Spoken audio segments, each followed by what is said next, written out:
So I'm scrolling TikTok and I see something like this. It says, "Tell me something deep." Then she goes on to say in the next slide, she says, "My dad is on his third marriage. He moved out of the country and started naming his new children the same names as his children from his first and second marriages in the States." Then she says, "Because of the way he treated me, his only daughter, I always prayed he never had another one," meaning daughter. "Till this day, I'm the only girl. He keeps having boys. He can't get past my name, and he probably never will." Now, this story right here is messy. Make sure y'all keep on watching because she goes into more detail in this next clip explaining why she said these things, because this blew up all over social media. I was like, what? This is crazy. Check this out. So one afternoon, my mom was breastfeeding my little brother, and my dad was just sitting in the chair, just looking odd, just looking weird. And she's like, "Well, what's the deal with you? What's wrong with you?" And he had the nerve to say, "I don't think I want a family anymore." What? To wrap that up, he had been cheating and didn't have the you know what to say what he really felt. He kicked us out the house. My mom didn't have nowhere to go like that. She's not even from California, military. She's out there because he's out there. And we had been out there for years. She had to pack up her car, drive all the way to Oklahoma where her family is, barely any money, with her children, and figure out how to put her life back together because her husband just said he didn't want to be married anymore out of nowhere. And when I say that divorce was nasty, it was a nasty divorce. He tried to take me and my brother.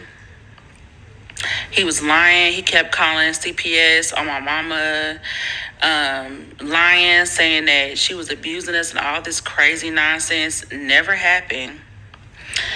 Then there was this incident where my auntie was watching us. You know, back then, they always had their curling irons out. This is in the 90s. She had her curling iron sitting on the counter, and the curling iron fell and hit his arm, I think. He told the judge that she had put a curling iron up to him and stuff. Like, it was he was being real dirty with it. For some reason, I feel like he wanted to keep us, but leave my mama and just start over with a new wife or something. I don't know, because the military really fucked him up. Just for time purposes, we're gonna skip to maybe like a year later. He's already remarried. He's already remarried, and this is the moment that I realized that I really hated him. So I would go out there and visit. I want to say like every summer, something like that, a couple months. He was so mean to me. He would be so evil towards me, so mean. If it wasn't for his new wife at the time, who was a saving grace, I don't know what would have happened to me. He would whoop me for no reason. He would just be evil. There was this one time where, and this was it right here. My mama, because back then we didn't have like we didn't have like cell phones and stuff like that. Kids didn't have cell phones back then. So my mama would always put a picture of her in my suitcase, in my little suitcase that I would take. And in my brother's room, there was bunk beds. And I'm like 6 I believe I'm like 6 at the time. 6 or 7 or something like that. And anyway, I'm on the top bunk, and I'm just looking at the picture of my mama because I miss my mama so much. And I could feel him staring at me. Y'all know them old school bunk beds that have like the wooden ones that got the it's like the bars, you can kind of see through it, like the wooden bars or whatever. And I looked, and the door was cracked. And he was just watching me. He barged in the room. He had on all his military stuff. I used to hate to hear his boots. He barged in the room. He snatched that picture out my hand. He snatched me off the bunk bed at the top. Yes, he snatched me off the bunk bed, y'all. And he took that picture and he ripped it up in my face. The picture of my mama. He ripped it up in my face. He was like, I never want to see her in my house. Don't anything of hers. Don't bring it. I don't want to see it. Proceeds to like beat me, and his new wife comes in there like, hey, no. Like she would always come save me. I promise. I really feel like that incident was the incident that really just like shook me to my core. And I don't even think I told my mama for a long time. I never even told her. So, check this out. So, around that age range, I used to wake up in the middle of the night screaming, balled up. I'm talking like I still remember the pain I would feel. And it would always happen around a certain time at night where it was like this excruciating pain. Oh my God. And then finally, my mama took me to the doctor. She took me to the doctor, and they're like, we don't know what it is that's going on, but clearly she's in pain. So they ended up having to, I'm going to say the country. This is pretty much what it was. They had to airlift me to the city to go to the doctor, and they found all these stomach ulcers. I was giving myself ulcers. I'm a kid, like 6 or 7 years old. I was giving myself stomach ulcers because I kept thinking about the next time I would have to go out there again. Because that's how scared and terrified I was. That's how much I did not want to go out there.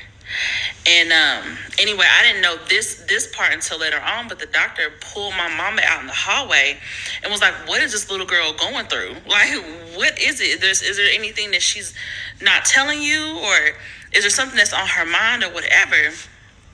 And my mom was like, I don't know, because I wasn't telling her what was happening. And she ended up coming back in the room, and she was like, Courtney? So my mama talked, Courtney, is there anything you want to tell me? And I was like, no. And she was like, are you sure? Is there anything that's on your mind?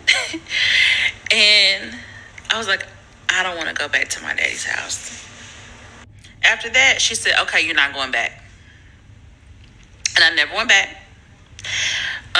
Legally, I don't know what happened, but your girl wasn't going back to see her daddy. Not gonna happen. But throughout the years, like trying to talk to him on the phone, and when I say this was very minimal, like when my mama, mind you, like this is like early 2000s, the 90s, like trying to track somebody down was really, really hard. But when my mama would, and she would try to like, I guess not force the relationship, but just she knew, like he got my brother, it was also a way for her to talk to my brother. And anytime I would talk on the phone with my daddy, he would just talk mess about my mama to me. I'm still a kid. Whenever my brother would get on the phone and my daddy would hear my mama's voice, he'd hang up the phone. And then he would change the number. Like, he was just so freaking petty. And he would tell his new wife all these lies about my mama, just to, y'all know how men do. And very, very convincing. A narcissist is very good at what they do. So I don't blame the new wife at all. I'm trying not to say her name. I don't blame her at all for thinking how she thought, because he was just in her head so much. But when he turned around and pretty much did the same thing he did to my mama to her, they ended up having a conversation. And she ended up apologizing to my mama like, you was right. You know what I mean? It was like one of them situations.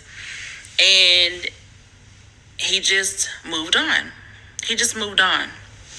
But before that happened, my daddy, he ended up working his way up into the Pentagon. He was working in the Pentagon, child. And when 9/11 happened, he was in there. God gave him a second chance. I try not to judge. Gave him a second chance, and he had to learn how to walk again. Because he lost all mobility in his legs. You would think that would be a humbling experience, but no, it wasn't. All right, MessyFam, this one is heavy. I can't imagine the kind of pain it takes to go through something like this. To see a father, someone who's supposed to love you and protect you, become the source of your deepest fears, that is different. But the fact that she held all that in as a child to the point that it started affecting her physically, that just shows you how much she had endured. And that picture with her mom being tore up, to me, I feel like it wasn't just about the photo, if you ask me. It was about trying to take away her sense of safety and love. That's heartbreaking, really. But let's not overlook her strengths. It takes courage to relive this and share it with us, especially when it's so much of her story involves people who failed her. If anything, this is a reminder of how important it is to protect our kids and be the kind of people they can feel safe with. But Messy Fam, let's talk about it. How do you move forward after being hurt so deeply by the person who's supposed to protect you? I want to hear your thoughts in the comments. Make sure that you guys be respectful